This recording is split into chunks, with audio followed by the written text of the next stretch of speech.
Tool sir. देखिए, कुछ वक्त से देश में एक ट्रेंड चला आ रहा था, खासतौर से यूपी में अन्य विभाग जगहों के ऊपर, कि जिसको भी कुछ समझ में आ रहा था, किसी को ख्वाब आ रहा है, किसी को ख्याल आ रहा है कि उस मस्जिद के नीचे कुछ है, तो बस उठ के चले जाते थे, लोअर कोर्ट के अंदर एक याचिका डालते थे कि हमको इस मस्जिद के अंदर सर्वे करना है, हमको लगता है कि ये मस्जिद है, मंदिर तोड़ के बनाया गया है, या मस्जिद के नीचे कुछ है। ये ट्रेंड चला आ रहा था, जिसके जो समझ में आ रहा है करते जा रहा था। लोअर कोर्ट याचिका को लेती थी, सर्वे का आदेश दे देती थी, और देश के अंदर अराजकता का माहौल आप तमाम देख रहे थे किस तरह से फैल रहा था।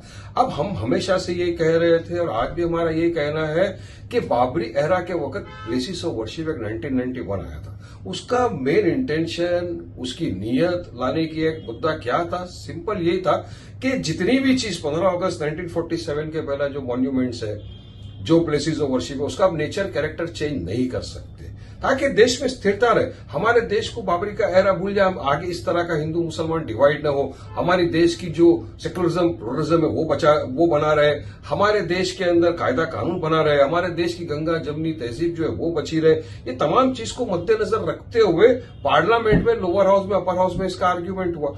आर्ग्यूमेंट के बाद में कानून है, आज वो कानून एग्जिस्टेंस में है। अब वो कानून के चलते कोई भी याचिका करता जा रहा है, सीधा एप्लीकेशन डाल के सर्वे कराने की बात कर रहा है। तो हम तो यही बोलेंगे संविधान को मानो।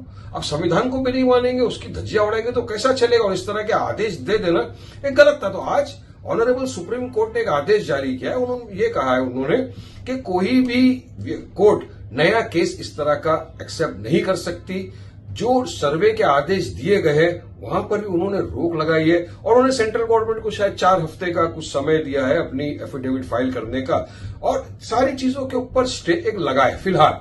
अब हमको यकीन है कि जब दोनों पक्ष का आर्ग्यूमेंट सुनेगा तो सुप्रीम कोर्ट बिल्कुल प्लेसेस ऑफ वर्शिप एक्ट 1991 की मान्यता को मानते हुए फैसला करेगा। वरना हमारा देश की दिशा में आ रहा है, कोई भी आ रहा है। सोच लीजिए, अजमेर शरीफ की दरगाह, ख्वाजा अजमेरी की दरगाह 800 साल पुरानी, पंडित जवाहरलाल नेहरू से लेके हमारे देश के प्रेजेंट वजीर आजम नरेंद्र मोदी जी तक सब उस पर आस्था रखते हैं, सब वहां पर चादर चढ़ाते थे।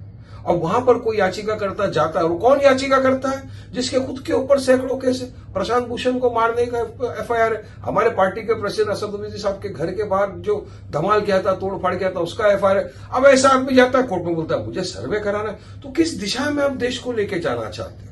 तो हम यही चाहते थे ना कि देश के अंदर हिंदू मुस्लिम भाईचारा बना रहे, हर इंसान को अपना प्रैक्टिस करने का रिलीजन अधिकार है, वो सारी चीजों का सम्मान हो। तो प्लेसेस ऑफ वर्शिप 1991 को सबको मानना चाहिए, ये हमारा बोलना था। और कोर्ट ने आज जो आदेश पास किया है, आगे देखते मैटर सब जुडिशियल, ज्यादा उस पर कुछ बोलना उचित नहीं है, लेकिन हमको यकीन है कि कोर्ट जो भी फैसला करेगी सोच समझ के, देश की भावनाओं को मद्देनजर रखते हुए, देश के माहौल को मद्देनजर रखते हुए, हमको यकीन है फैसला इंशाल्लाह आएगा।